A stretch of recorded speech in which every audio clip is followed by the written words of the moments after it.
టాలీవుడ్ లో అందమైన జంటగా అందరి ఆశీర్వాదాలు అందుకుంటున్న అక్కినేని నాగ చైతన్య సమంత ఇక వెండి తెరపై కూడా తమ నటనతో ప్రేక్షకులని కట్టిపడేశారు. ఇక పెళ్లి బంధంతో ఒకటైన తర్వాత వీరిద్దరు కలిసి నటించిన తొలి సినిమా మజిలీ ఇక వారి కెరియర్ లోనే ప్రత్యేకమైనదిగా నిలవనుంది. ఇక తొలి రోజు నుంచే పాజిటివ్ టాక్ ను సొంతం చేసుకున్న మజిలీ బాక్సాఫీస్ వద్ద మంచి వసూలనే రాబడుతుంది. ఇక తెలుగు రాష్ట్రంలో 4 రోజుల్లో మజిలీ 15.07 కోట్ల షేర్ను రాబట్టింది. ఇక యుఎస్ఏలో సైతం 3 రోజుల్లోనే ఈ చిత్రం 2.36 కోట్ల షేర్ను వసూలు చేసింది. ఇక మొత్తానికి మజిలీ లాభాల దిశగా దూసుకుపోతుందని చెప్పాలి.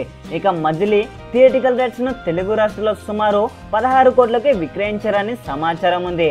ఇక అదే కానీ నిజమైతే మంగళవారం ముగిసేసరికి అసలు మొత్తం మజిలీ వసూలు చేస్తుంది. ఇక బుధవారం నుంచి లాభాలు లెక్క పెట్టుకోవాలి. ఇక ఈ నెల 12న సాయి తరఫ్ నుంచి చిత్రలహరి సినిమా కూడా విడుదలవుతుంది కాబట్టి దీనిపై కూడా భారీ అంచనాలే ఉన్నాయి. ఈ సినిమా వచ్చేలోపే మజిలీ బాక్సాఫీస్ వద్ద వీలైనంత ఎక్కువ రాబట్టాల్సి ఉంటుంది.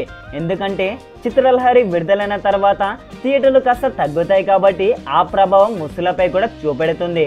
ఇక ప్రపంచవ్యాప్తంగా చూసుకుంటే 4వ రోజు 3.60 కోట్లకు పైగా గ్రాస్ వసూలైంది. ఇక మొత్తం 4 రోజుల్లో ప్రపంచవ్యాప్తంగా సుమారు 37 కోట్ల గ్రాస్ వసూలు చేసింది. ఇక ఒకవేళ ఇదే జోర్ని బాక్సాఫీస్ వద్ద కొనసాగిస్తే 2 వారాల్లోనే 50 కోట్ల గ్రాస్ మార్క్ ను అందుకోవచ్చని అంటున్నారు. ఇక మజిలీ సినిమా 5వ రోజు 2 తెలుగు రాష్ట్రాల్లో 1.62 కోట్ల షేర్ కలెక్షన్స్ ని వసూలు చేసి అందరికి షాక్ ఇచ్చింది. అలాగే 5 రోజుల్లోనే అన్ని చోట్ల బ్రేక్ ఈవెన్ ని సాధించింది.